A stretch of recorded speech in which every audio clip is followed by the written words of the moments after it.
Nakabangga ni Arian si Sir Y.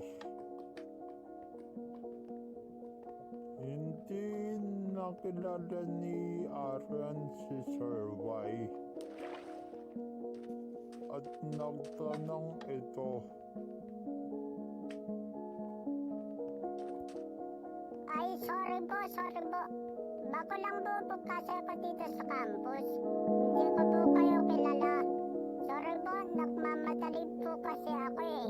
May klase ba po kasi ako kay Sir Y? Kilala na po ba yun? Ako yun din ako. Bakit? Makaklase na ko tayo. Sorry, late ako. May dinaanan po kasi ako eh. Well, iha, sabay na tayo maglakad if you want.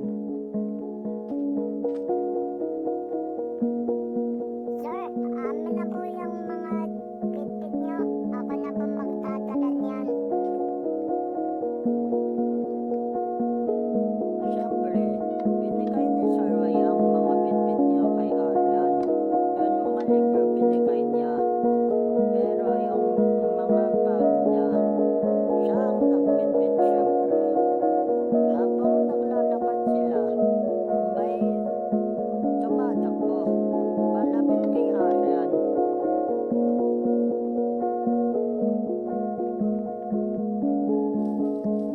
Oh, ikaw pala. Rolex. Ba't pawis na pawis ka? Hinihingal ka. Ba't ka tumatakbo? Naglalakad lang naman kami. Sino siya, iha? Kaklase mo ba siya? Bilisan nilang mag-usap dahil klase na natin. So, iha, mauna na ako sa room ha.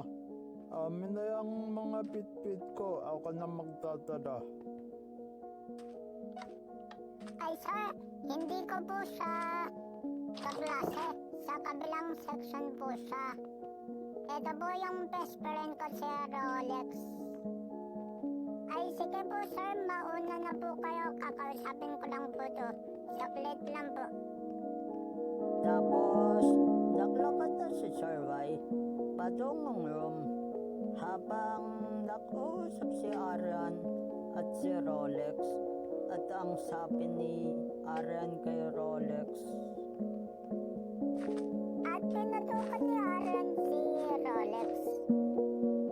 Bakit mo ko nahabol, Rolex? Bakit? May kailangan ka ba? Sabihin mo na, late na ako sa klase. Bilis, baka makalat yun si Sir Y. Siya kasi